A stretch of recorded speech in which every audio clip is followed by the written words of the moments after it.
Assalamualaikum warahmatullahi wabarakatuh. Bertemu lagi dengan saya Ibu Dinar Ekawati, guru IPA SMP Negeri 4 Kota Madiun. Nah, sahabat, hari ini kita akan belajar bersama-sama materi global warming atau pemanasan global. Nah, sahabat, tujuan pembelajaran kita hari ini adalah peserta didik mampu menganalisis penyebab, dampak, dan penanganan pemanasan global dengan tepat setelah melakukan kegiatan identifikasi fenomena alam. Sahabat, ini adalah gambaran bumi kita yang terjaga. Sedangkan yang ini adalah gambaran bumi kita yang rusak. Nah, untuk tidak seperti ini, yuk hari ini kita akan belajar bersama tentang pemanasan global. Sahabat, apa itu pemanasan global? Pemanasan global adalah naiknya suhu rata-rata permukaan bumi akibat meningkatnya gas rumah kaca secara terus-menerus yang dapat mengakibatkan perubahan iklim secara global.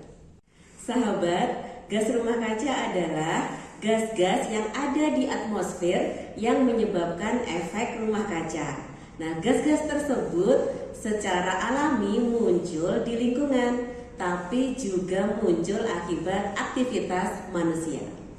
Sahabat, gas-gas rumah kaca antara lain ada uap air yang paling banyak, kemudian karbon dioksida, metana, ozon, dinitrogen oksida, dan klorofluorokarbon. Sahabat, penyebab pemanasan global antara lain efek rumah kaca dan aktivitas manusia yang menghasilkan gas rumah kaca.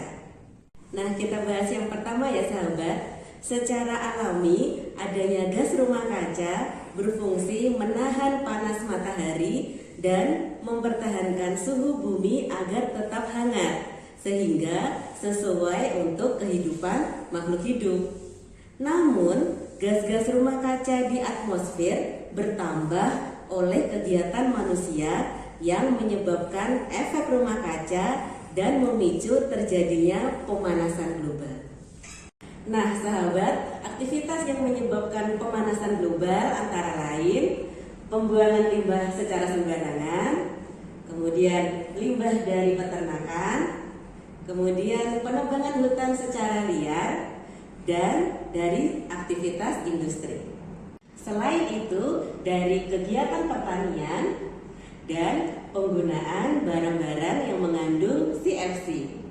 Nah sahabat, kita sekarang belajar dampak pemanasan global. Yang pertama adalah terjadi perubahan iklim, yaitu perubahan pola curah hujan, peningkatan frekuensi bencana alam, peningkatan laju penularan penyakit, dan penurunan keanekaragaman hayati.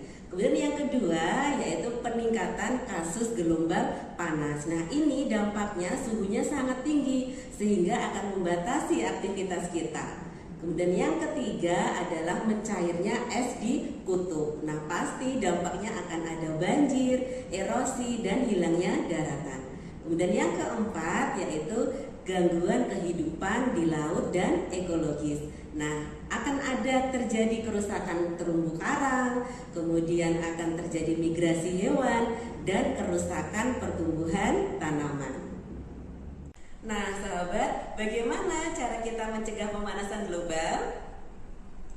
Yang pertama adalah ayo kita menanam, karena menanam satu pohon sama dengan menanam satu kebaikan untuk bumi kita. Langkah yang kedua yaitu melakukan penghematan energi, antara lain mematikan lampu ketika tidak digunakan. Kemudian yang kedua mengganti lampu dengan lampu yang hemat energi. Kemudian menggunakan alat transportasi ketika kita berpergian jauh. Kemudian menggunakan alat-alat elektronik secara bijaksana. Langkah yang ketiga adalah mengelola sampah dengan tepat dengan menggunakan prinsip 3R, reduce, reuse, dan recycle. Nah, langkah yang berikutnya adalah mencegah kerusakan hutan, yaitu menanam kembali hutan yang gundul kemudian memberlakukan sistem tebang pilih, kemudian memberlakukan sistem hukum yang ketat terhadap penebangan liar dan membatasi jumlah pohon yang ditebang. Demikian tadi penjelasan singkat tentang materi pemanasan global. Semoga bermanfaat dan terus semangat belajar. Ayo kita jaga bumi kita untuk masa depan yang lebih baik. Terima kasih dan wassalamualaikum warahmatullahi wabarakatuh.